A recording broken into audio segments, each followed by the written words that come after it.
Patriotism is not an economic strategy. As a matter of fact, patriotism is used as a divisive tactic to pit us against each other in a war of morals and values. I'm Larry Fedoruk, and this is Later That Same Life. Each episode of my weekly podcast brings a different topic, discussion, or story from our lives. Season 15, Chapter 12. Beware of Patriotism. We all know the story so far, but just in case, let me invoke the two-part Matlock episode method. You know how it works. At the end of part one, the dreaded "to be continued." Oh no!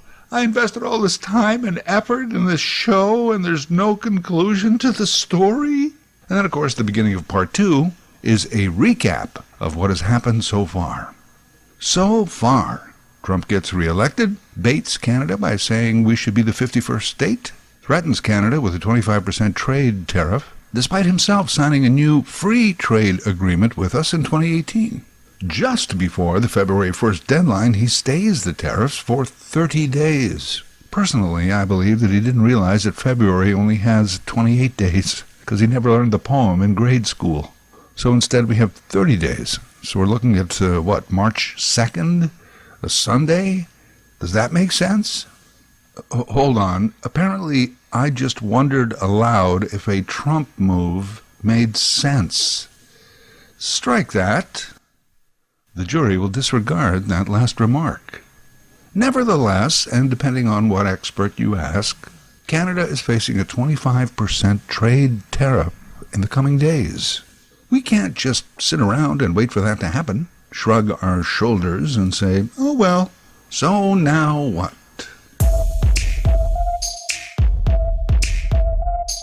First of all, what is a tariff?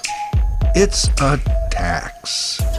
A trade tariff is paid by the importer, and that money goes to the government, as taxes do. These tariffs are a revenue stream for a federal government.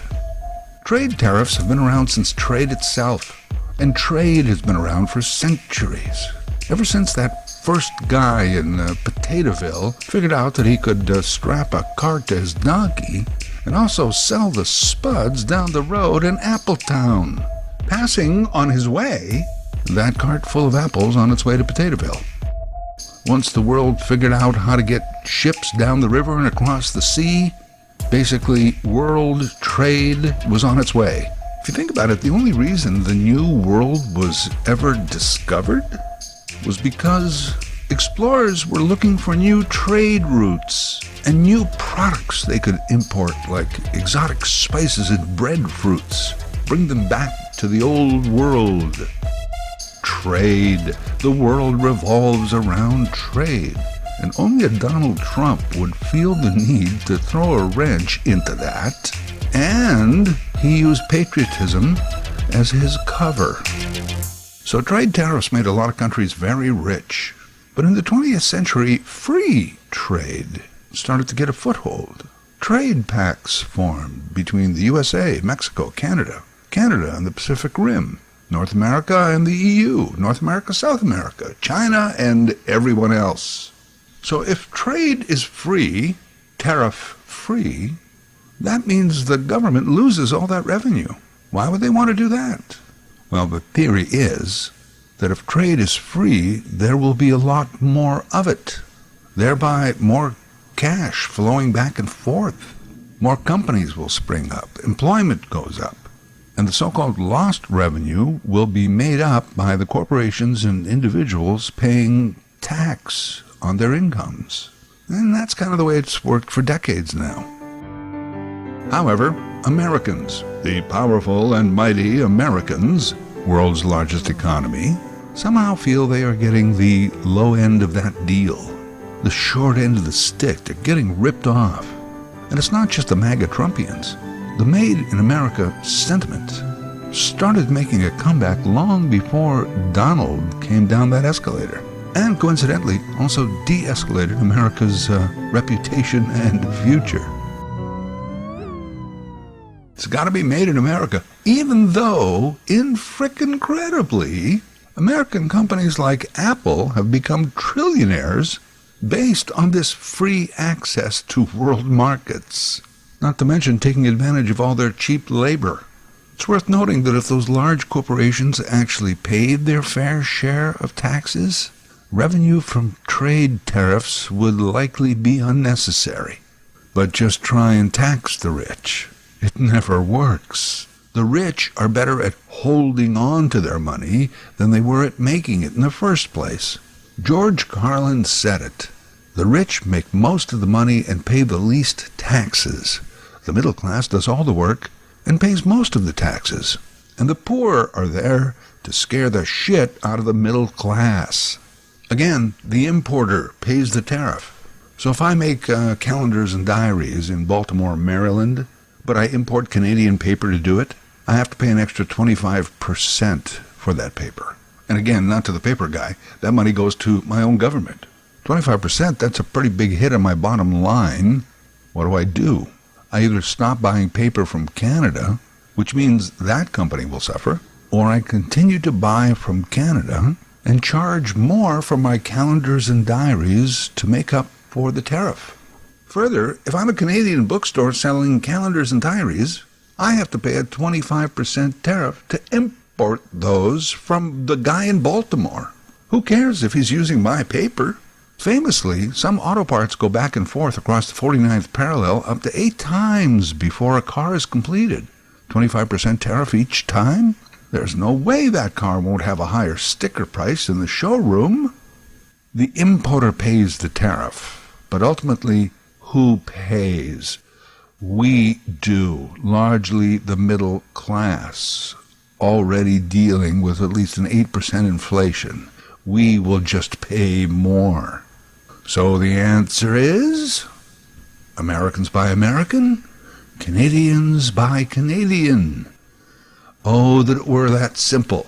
First of all, Canada doesn't grow or manufacture everything that the Canadian consumer demands. Neither does the United States. I guess theoretically any country in the world could be self-sustaining, but it's now a world market. We demand Florida oranges and French wine. They need Canadian lumber and maple syrup. Why doesn't every country in the world just make their own cell phones and air fryers? Because that would be ridiculous. No. It's I grow this, you make that, and we'll trade. And the folks in Florida actually do a lot better because they can sell their oranges beyond America. They're exporters. And Alberta beef farmers can do better because they can sell steaks beyond Canada. Once more, it's world market, world trade. That is the way it works best. The system is not perfect, but it's pretty good. Different countries, even of different political intent, put aside their differences for the sake of commerce. Isolationism has never been a practical policy. Let's talk Made in America. I don't have a problem when American companies promote their Made in America policy. If made right here in America helps WeatherTech sell more floor mats, well, good for them. Both Biden and Trump promoted the Made in America agenda because it sounds good. Makes you feel like a real American. All you have to do is buy WeatherTech floor mats. And isn't that much easier to do than anything it would take to actually be a real American? An American by the people, for the people? Why would you learn the Constitution or study civil law, abide by the Bill of Rights? That seems like a lot of trouble. Instead, I could just buy WeatherTech floor mats. Bingo! Now I'm a real, true American. What a patriot. In fact, manufacturing in the U.S. in 2023 contributed $2.3 trillion to the U.S. GDP. Now hold on, that's only about 10% of their total GDP. But yet it's at an all-time high, 10%. Importing, exporting, trade accounts for 27% of the GDP. But according to Trump, let's try and screw over that 27% for the sake of the 10%. At this point, let's go back to when manufacturing actually occurred in America, because this is key. America's role in the Industrial Revolution, especially in its later phases, came into its own during the era of the auto industry and appliances. This manufacturing allowed the country to pivot during World War I and help supply the Ally with armaments. Again, and especially in World War II. And each time the U.S. insisted in getting paid in gold. So much so that by the 1940s the U.S. had stockpiled 80% of the world's gold. This made them rich and powerful. In 1944, representatives from over 40 countries gathered in Bretton Woods, New Hampshire, for the purposes of stabilizing world currencies and promoting international cooperation. The Bretton Woods Agreement established the U.S. dollar, the greenback, as the world's reserve currency, backed by all that gold. Further, with Europe in shambles, the U.S. becomes the world's biggest economy. The American dollar was not only used for world trade, and by the International Monetary Fund and the World Bank. It still is. In 1971, Nixon took the dollar off the gold standard, thereby ending the Bretton Woods system. After a brief period of instability, the move caused the U.S. dollar to grow even stronger. It is still the world's reserve currency. Most international banking and trade, even among nations that don't include the U.S., are done in U.S. dollars. The dollar is so powerful that as a result, the United States has basically priced themselves out of its own dollar. The U.S. dollar can buy more goods from Canada and Vietnam than it could ever make with that dollar on American soil. They can buy more labor with that dollar in Korea than they ever could in Kansas. Their dollars make more dollars by trade than by manufacturing. Remember those GDP rates, 10% versus 27%. You know what it's like? It's like pizza. It is way cheaper to just order in a pizza than to buy all the ingredients and make one at home. That is it right there. The U.S. dollar and world trade. It's like ordering a pizza. At the intent of strengthening their own dollar, Americans have priced themselves out of manufacturing. Right out of made in America. Why do you think all those shoes and jeans and phones are made in Asia? The United States has not been a manufacturing nation since the big war. Why suddenly made in America? They actually don't want to make anything. They just want to buy it at a good price. You could say the United States is an importer-exporter. They import goods, they export their money.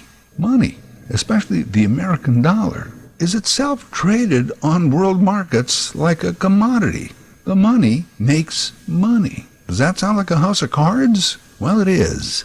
That's why every once in a while it comes crashing down, like 1929 or 2008. How do trade tariffs stabilize all of this? They don't. Made in America, stop the rip-offs and so forth. It's just a political strategy to get elected, and then to get re-elected. And the rich will get richer. The middle class will pay for all of it, and the poor will continue to scare the shit out of the middle class. And by the way, the world actually already pays tariffs to America. Remember, the greenback is the world currency. You think a Canadian jewelry store buying from an Indian jewelry maker deals in loonies and toonies and rupees? No, they deal in the American dollar. The loonie and rupee are weaker than the American dollar. Almost all currencies are, but we'll pay that premium just to deal in this world reserve currency. International trade is all done in American dollars. And who has the most American dollars? America? So that's Buy American. That's made in America. And why it's not that simple. In fact, it's nearly impossible. America, like Canada, has also set standards of wages and working conditions, and those cost money. Made in America, like the lines, land of the free and home of the brave. Sounds good, but it's meaningless. Just words, something you say to fill the awkward silence, or the void of actual solutions.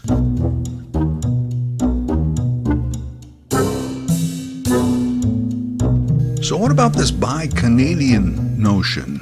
Buy Canadian as a way to battle Trump tariffs. Okay, let's all agree to buy Canadian. First of all, the importers, just the importers, account for more than 1/3 of Canada's GDP. Granted, that's not all from the U.S., but do we want to wipe out our importers just to make a point? Just for the sake of sticking it to Donald Trump? Secondly, our two economies are so intertwined.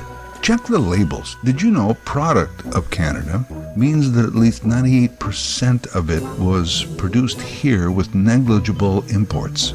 Product of Canada. But if only 51% of it was made here, the label can read made in Canada. Also, American companies operate in Canada. Let's say you want to boycott McDonald's. All right, let's do that. And it works. 90,000 Canadians would be out of work. Boycott Walmart. Another 100,000 more Canadians unemployed. The list goes on. General Motors, IBM, Gulf, Facebook, Google. Well, let's boycott them all. Don't buy Heinz ketchup, Cheerios, or Smucker's jam. While we're at it, why don't we trade Austin Matthews from the Toronto Maple Leafs and send him back to Arizona and put a tariff on that trade? A real Canadian would do it. Right now, all you're doing is booing the Star-Spangled Banner at NHL games. And you call yourself a patriot. And what about price points? Will you stop shopping Walmart because A, they're American, and B, they source products from China? Some people, I guess, can afford to do that. Most cannot. Most people do not want to miss a meal to battle some billionaire's personal agenda. And can you blame them? Between the U.S. and Canadian stock exchanges, there are over 7,000 companies listed. Do we expect everyone to know each company, the percentage of American versus Canadian ownership? Canadian citizens who might be invested in American companies? Which companies are in a Canadian retirement portfolio or pension fund? What percentage of their products are made in America or Canada or elsewhere? We have to compute all of that knowledge before we can buy a box of macaroni? I don't think so. And this is most surprising to me. The Buy Canadian movement is being wrapped around the concept of patriotism. Patriot. The origins mean you're the son of a patriarch, a father of a country. It also goes by patrimonial rule. Instead of a country being ruled by institutions and laws and norms, it is run by a patriarch, a strong man, a king-like figure who forces his subjects to bow down in order to garner favor with the monarch.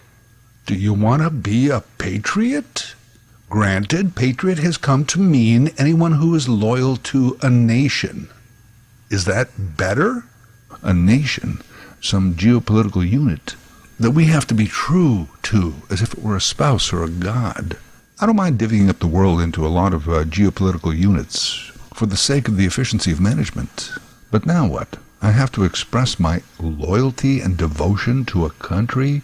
Canada is the best country in the world, which implies that we're better than someone else. I'm superior to you because of my home address? Really? Is that the way it should work? And more or less, patriotism has been co-opted by the Americans. They even named a football team after them. Patriots. Americans must be patriots. Patriotic. Wave the flag and die for their country. That's really never been a Canadian thing, even though a lot of us are very proud Canadians and we love our country. Patriotism just seems to mean something else beyond, a blind devotion. It's like you have to take an oath of stupidity just to prove that you're faithful. Yet there they are, the media, and especially the CBC, has been calling the Buy Canadian movement a show of patriotism, and doing it in such a jovial, almost flippant way. How irresponsible is that? Side note, I'm a supporter of the CBC, and not only that, the notion of a CBC. I think we should have a national broadcaster. But that's why I expect even more from them. Digging into a story a little deeper. At least get into a couple of the concepts I've mentioned so far. As opposed to promoting patriotism as a way to battle a trade war. Why don't they just say, let's make Canada great again? We already have a problem with the so-called patriots in this country. They were driving trucks and blocking trade routes in our nation's capital. Those were acts of patriotism, they said. Bullshit. As soon as we start equating patriotism with buying a box of Kraft dinner, or a cup of Timmy's, we begin exacerbating the problem. You start promoting patriotism as some national savior, a solution for everything, then you invite every nut job to opine on what patriotism is. What makes you a real Canadian? Because true Canadian patriots buy Canadian. And, you have to salute the flag and stand for the anthem and be suspicious of immigrants and be Christian and white, or at least be born here. Well, you see what I mean? It goes to hell pretty quickly because everyone has a different idea of what it means to be Canadian, to be a patriot, and they won't budge on it. I don't know what exactly true patriot love is supposed to be, but I don't think it has anything to do with what I buy or where I shop. It's a very complicated, multinational economic system. It can't be explained with "Go Canada, go." We've so far narrowly avoided the right-wing wackos who use patriotism as a dog whistle for extremist views. But they are waiting in the Canadian wings. Let's not make it easy for them by invoking patriotism as a way to battle an economic issue. And I don't think it takes patriotism to realize we won't allow ourselves to become the 51st state. Well, unless we elect Pierre Poilievre, then it could be touch and go. And I realize that our federal government is in leadership turmoil right now. But why is Ontario Premier Doug Ford trying to take the lead on this matter? I can only assume that he's taking a cut on the proceeds of those Canada is not for sale baseball caps. When Doug wears that cap that says Canada is not for sale, it should also say, "But I am." If we have to have a One Canada plan against the U.S. tariffs, why is Ontario running its own import-export trade ads on American television? For generations, this ally to the North has been by your side.